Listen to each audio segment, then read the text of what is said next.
जय माता की दोस्तों, माता रानी की कृपा आप और आपके पूरे परिवार सदा और सर्वदा बनी रहे। दोस्तों, आपका स्वागत है अपने channel my lovely home and garden में। आज हम लोग बात करेंगे दोस्तों देवशयनी एकादशी के बारे में। ऐसे तो पूरे वर्ष में 24 एकादशियां पड़ती हैं और जिस वर्ष अधिक मास हो या मलमास हो, पुरुषोत्तम मास हो, उस वर्ष 2 एकादशियां और बढ़ जाती हैं। तो इस वर्ष भी वही होने वाला है। इस वर्ष भी 26 एकादशी होने वाली है दोस्तों। तो वैसे तो हर एकादशी अपने आप में महत्वपूर्ण है और हर एकादशी को करना मतलब आपको कुछ न कुछ फल देता है। और एकादशी सब व्रतों में सर्वोत्तम मानी जाती है क्योंकि आपके जन्मों जन्म के पाप को ये नष्ट करने का बल रखता है, ताकत रखता है। एकादशी व्रत से हमारे पिछले जन्म के भी जो भी पाप कर्म है या इस जन्म के भी जो भी पाप कर्म है वो सारे नष्ट हो जाते हैं दोस्तों। तो इसलिए भी ये सारे व्रतों में सर्वोत्तम व्रत माना जाता है। इसी वजह से इसे करना भी आवश्यक होता है, लेकिन शारीरिक क्षमता को अपने देखते हुए अवश्य ही करें। और आप इस व्रत को फलाहार रख सकते हैं।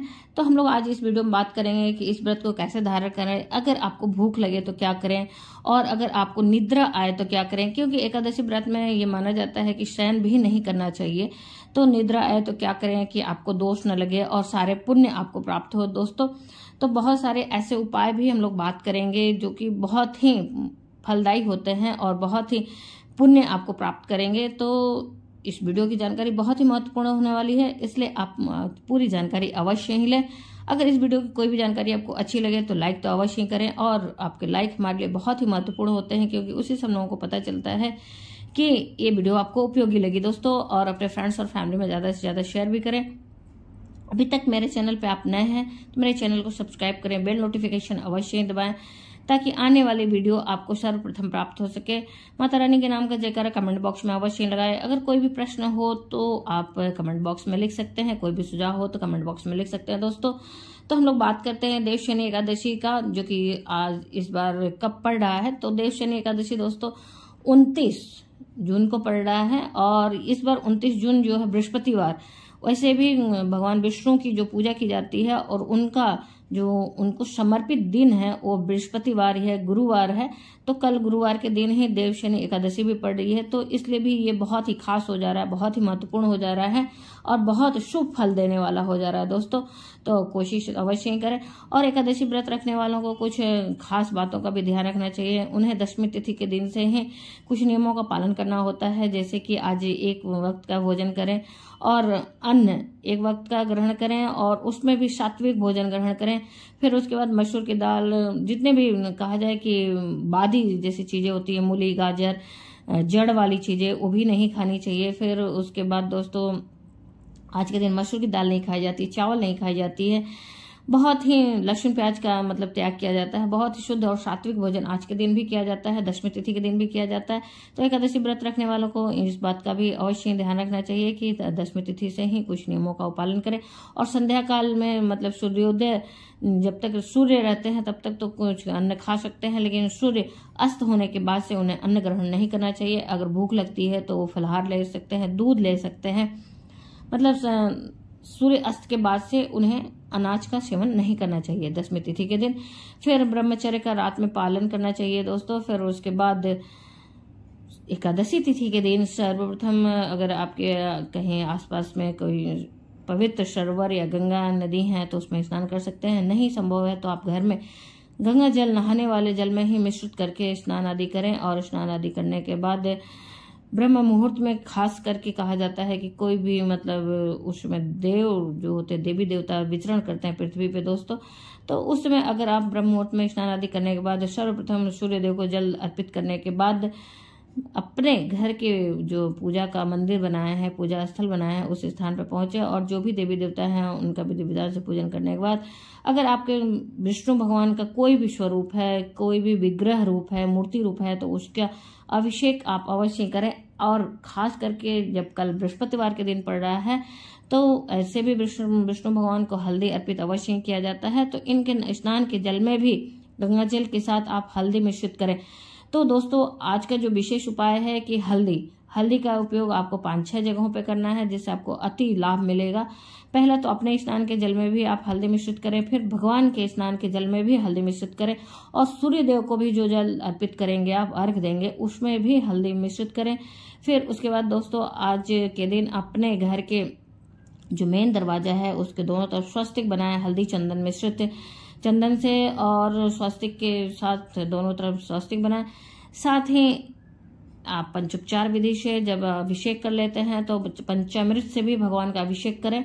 पंचामृत इसमें दूध, घी, दही कोशिश करें कि गाय का ही रहे, क्योंकि उसी से शुद्ध माना जाता है दोस्तों, देसी गाय का हो तो दूध, दही, घी हो गया। फिर उसमें गंगा जल मिश्रित करें, शहद मिश्रित करें और कुछ मीठा मिश्रित करें। इस तरह से पंचामृत से भी भगवान का अभिषेक करें, और नहीं तो केसर मिश्रित दूध से भी आप अभिषेक कर सकते हैं। इस प्रकार से अभिषेक करने के बाद भगवान का विधि विधान से पूजन करें। भगवान के प्रिय वस्त्र खुद भी धारण करें और भगवान को भी धारण कराएं, और इस प्रकार से भगवान का श्रृंगार करें। माता लक्ष्मी का भी आप इस दिन विशेष श्रृंगार करें। भगवान श्री हरि विष्णु जी को आप पीले वस्त्र धारण कराएं और जनेऊ अवश्य अर्पित करें। पीले वस्त्र या फिर लाल वस्त्र माता लक्ष्मी जी को अर्पित करें। इस प्रकार से आप दोस्तों श्री हरि विष्णु जी को पीले पुष्पों का माला अर्पित करें। फिर आप धूप दीप नैवेद्य से उनका पूजन करें। और आज के दिन बृहस्पतिवार है तो चना और गुड़ का भी भोग लगाया जाता है। जो लोग बृहस्पतिवार का व्रत रखते हैं वो लोग चने और गुड़ का भी भोग लगाते हैं। तो आप भोग तो लगा सकते हैं, लेकिन अगर एकादशी का आप व्रत रख रहे हैं दोस्तों तो इस बात का ध्यान रखें कि आपको उसे खाना नहीं है। आप प्रसाद स्वरूप उसे ग्रहण ना करें, उसे किसी और को भी घर में आप प्रसाद स्वरूप दे सकते हैं, या फिर रखे रहें आप दूसरे दिन आप ग्रहण कर सकते हैं। इस प्रकार से दोस्तों पूजा अर्चन करने के बाद आप आज भगवान के जो नाम के शास्त्र नाम है उनका जाप कर सकते हैं। भगवान के मंत्रों का अधिक से अधिक जाप करें और विष्णु शास्त्र नाम का जाप करें, भगवत गीता का पाठ करें। इस तरह से भगवान को प्रसन्न करने की हर चीज को करें दोस्तों। और इस दिन अगर आपको भूख लगता है तो क्या करें, तो दोस्तों देखिए इस दिन अन्न वर्जित होता है। अन्न ग्रहण करने से पाप लगते हैं, तो अन्न में सभी अन्न आते हैं, इसलिए आप इस दिन फलाहार रहें। और फलाहार आप कितने बार भी ग्रहण कर सकते हैं दोस्तों, इसमें कोई दोष नहीं है। आपको जितने बार इच्छा हो उस दिन फल ग्रहण कर सकते हैं। तो इसलिए निश्चिंत रहें कि हाँ, अगर हम व्रत हैं तो अन्न नहीं ग्रहण कर पा रहे हैं और हमें भूख लगती है तो हम क्या करें, तो फलाहार आप कई बार ग्रहण कर सकते हैं। और लेकिन ये ध्यान रखें कि शुद्ध रहे और किसी का जूठा ना हो। फिर उसी तरह से दोस्तों आज नहाने स्नान आदि के बाद अपने भी शुद्ध और साफ स्वच्छ वस्त्र ही धारण करें। फटे पुराने वस्त्र न धारण करें। नए वस्त्र नहीं तो जो भी वस्त्र आपके पास हो वो साफ सुथरे और फटे हुए न हो।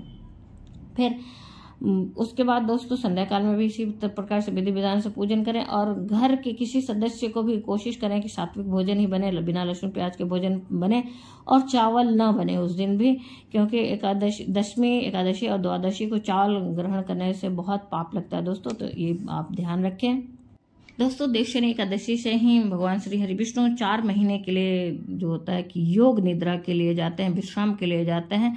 ऐसे हमारे शास्त्रों की मान्यता है कि ये जो वामन रूप में श्री हरि विष्णु बाली के यहाँ, राजा बाली के यहाँ, दैत्यराज बाली के यहाँ गए थे दान मांगने। तो दान स्वरूप जब उन्होंने 3 पग भूमि मांगी तो उसमें उन्होंने 3 पग में ही 2 ही पग में पूरे सृष्टि को नाप लिया प्रभु ने। तो फिर बाली ने अपने शीश को उनके नीचे नतमस्तक करते हुए कहा कि आप इस पे अपना तीसरा पग रख सकते हैं प्रभु।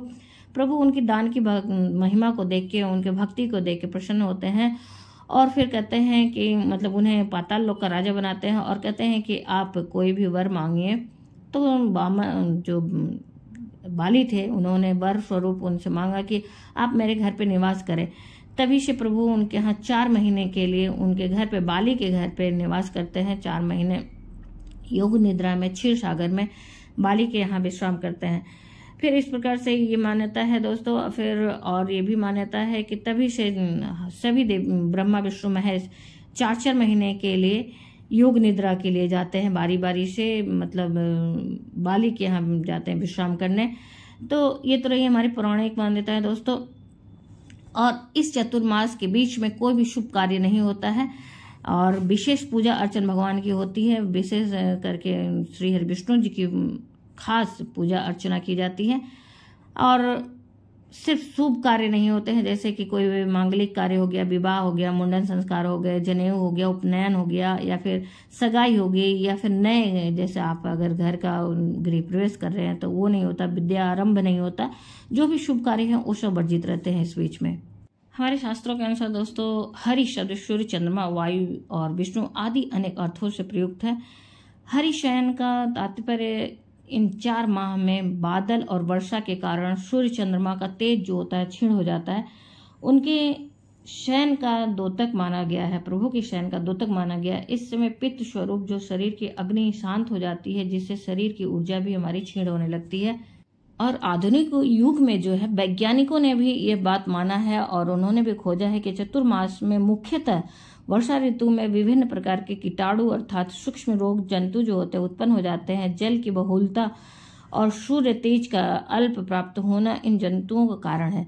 धार्मिक शास्त्रों के अनुसार आषाढ़ मास के शुक्ल पक्ष के एकादशी तिथि को शंखासुर दैत्य का प्रभु ने वध किया था, अतः उसी दिन से आरंभ होकर 4 मास तक भगवान क्षीर सागर में अपने शैया पर विश्राम करते हैं। और कार्तिक शुक्ल एकादशी को उनका जागरण होता है और उनको उस दिन उठाया जाता है, उनको जगाया जाता है दोस्तों। तो ये तो रही हमारी धार्मिक मान्यताएं, हमारे शास्त्रों की मान्यताएं। और इसे डिटेल वीडियो मैंने एक पहले भी डाला है दोस्तों एकादशी से संबंधित, वहां से आप पूरे डिटेल वीडियो देख सकते हैं दोस्तों।